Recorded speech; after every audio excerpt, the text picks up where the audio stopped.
characterized by the downfall of a high-status figure due to their own flaws, leading to suffering and ultimately death. I don't have to introduce you to the game known as Mouthwashing.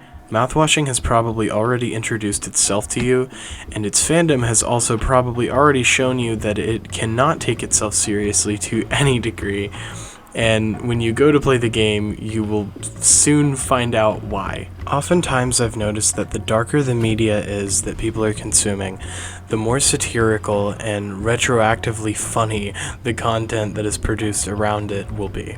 The tones of this game offer no coping and give the viewer nothing but the haunting themes that they have been presented with, and the more you dig into it, the more you are just faced with a cascading feeling of more dread as you can't look away, like a car crash, like a horrible event that is unfolding before your eyes that you just can't seem to look away from. There are plenty of other video essays that have done a far better job explaining mouthwashing than I am about to do. But I'm not here to tell you all of the intricacies and deep character motivations of everyone in mouthwashing. I'm here to explain to you that mouthwashing is not a game.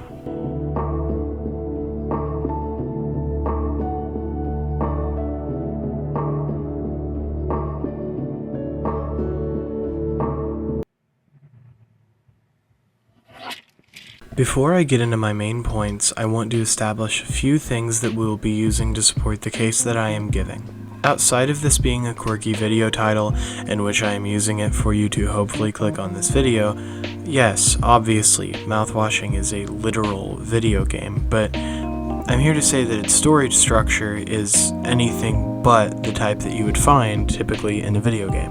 The definition of a tragedy is a narrative that depicts the downfall or suffering of a central character, often noble or a heroic figure, due to their own flaws, fate, or external forces, ultimately leading to a sense of pity and fear in the audience and a cathartic release of emotions. The second tool that we will be using in my case today is that of Maslow's hierarchy of needs, with your physiological needs being your first, safety coming after, then love and belonging, esteem, and then self-actualization. Conceptually, in order for you to climb to the top of self-actualization, you must reach all of the prerequisite parts of your hierarchy of needs. Pony Express represents this entire scale, and every crucial part of said scale can be represented by a character on the cruise ship or a specific plot or part of the overall story.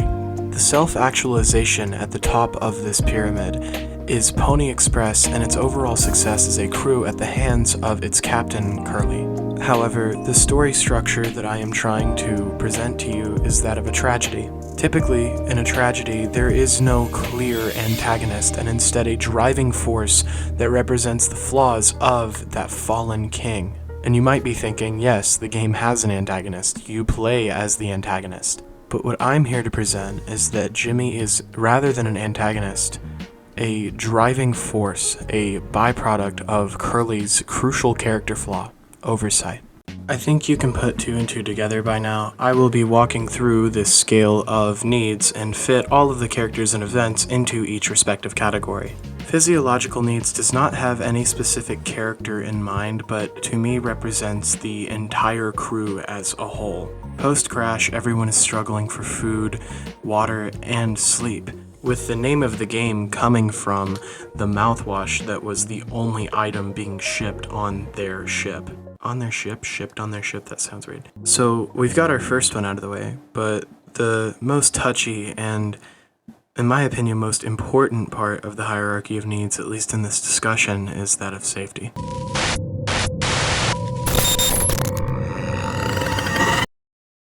It ruins the illusion, though. It's peaceful. But, maybe I'm just used to looking at the bigger picture. How many days of transport do we have left?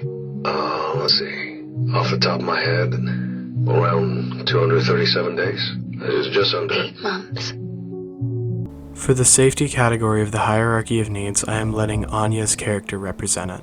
As I said, there are plenty of other video essays that have already covered the subject of what happens to her and how Curly's oversight lets these events lead up to that happening. Knowing what Jimmy did to Anya, the scene talking about the dead pixel on the screen, and the line about Curly talking about the greater picture really shows his most crucial character flaw.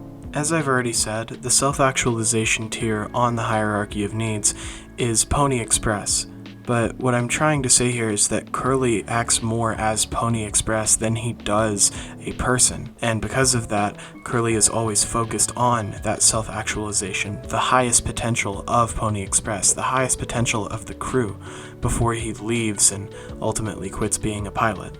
So as the events unfold in the game, post-crash, the physiological needs are no longer met. Curly's focus on the bigger picture allows the driving antagonistic force that causes this tragedy to begin free. What happens to Anya happens because of Curly's oversight, and this is the same oversight that allows Jimmy to do all of the other horrible actions that he will do throughout the course of the rest of the game. All of these actions being a byproduct of Curly's focus on the bigger picture.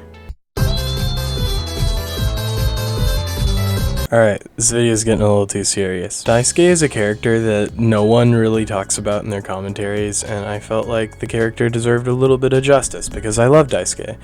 And the tone has been pretty dark up until now, so in honor of Daisuke being the least serious character, but also the most innocent character in Mouthwashing, I'm going to be dedicating the belonging category of our hierarchy of needs to him. Also, if you find this post-it note of this drawing of a character named Yimpy, you get a secret achievement, and I'm 99% sure that Daisuke drew this. This is his work. Daisuke is a character who is here on an internship, and he's not really a Pony Express crew member, and he's kind of estranged when you pair him with everyone else. Now, when I think of Swansea, I can't really think of Swansea without seeing Daisuke with him, and we'll get to Swansea later. We'll get to Swansea later. But for Daisuke's character, he's kind of just innocently led along with everyone, and when Jimmy just cowardly, throws Daisuke into the vents and gets him, basically, it does lead to his death. He gets him killed. You gotta remember that this is all a result of Curly's negligence. He obviously wouldn't have just let Daisuke go into the vent, but if Curly had never just put all of this trust in Jimmy, none of this ever would have happened. And that's the really sad part about Daisuke's character. Everyone here is an innocent bystander, and they're all harmed equally, but I think that when I think back to Daisuke, I feel especially bad for him because he's just a kid, and like a child, he's estranged from the rest of the crew, and that makes it a bit harder for him to fit in. It's very heavily implied from the board game, and like I said earlier in the video, there are plenty of other and better video essays about this video game that you can check out. Daisuke and Anya both seem to have a pretty close bond, but we don't see much of this post-crash as Anya's going through a lot of struggle on her own, and generally everyone's pretty antsy post-crash. I would be too if Jimmy was in charge of my safety. Daisuke's sense of belonging is overall ultimately unmet whenever Jimmy is put in charge of the ship, and his sense of belonging only feels more estranged as the story progresses.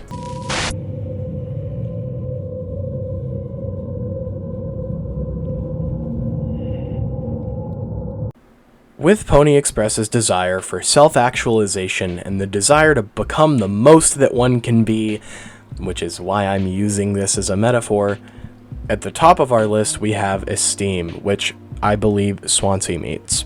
Swansea is the most brutish of the group, as I think you clash with him the most, generally, other than Curly, but I'm talking about post-crash where Jimmy is the one in charge. You are conflicting with Swansea a lot, and I'm not even going to get into the whole chair discussion before you shoot him. There are video essays breaking that down. Like I said at the beginning of this video, this fandom has picked this game apart, and I am not going to be the one to rip open its corpse and devour its flesh.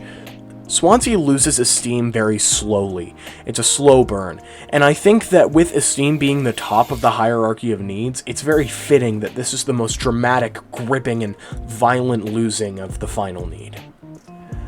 Swansea's respect is probably his biggest character trait. He's boastful. He's confident. He's, dare I even say, crass. But a lot of people do pick up on that, and I love that most people give him that super gruff voice whenever they voice act the game. Captain, give me the axe. Swansea. I think the bigger part of it, being the recognition, is mainly lost whenever Curly is injured. Curly was a very flawed captain, and of course our tragic main protagonist of a tragedy, but I think that he probably supplied Swansea with plenty of recognition. He seemed to care deeply about all of his crewmates. But last of all, the self-esteem is the part that is the last to go. The self-esteem is the only thing keeping Swansea attached, and we see him start to get self-conscious and start to break a little toward the end before Jimmy kills him. And with that, we lose our final pillar in the hierarchy of needs. So concluding my video, Mouthwashing is not simply a video game where you go in and get scared by all these, psychological themes, but I think that Mouthwashing is, whether it be intentional or unintentional, one of the most perfect executions of a tragedy I have ever seen. And despite this game's short runtime, and generally I'll give it props for it. It has good replayability. But for a game that you're going to play maybe once, twice, or thrice and then never touch again, the storytelling and themes are lasting, and I think we will be talking about this game for many years to come. I hope you have enjoyed this video essay, and I hope I have been able to supply some kind of additional context or a cool new understanding of this wonderful piece of art that you didn't have before. But with that being said, thank you for watching.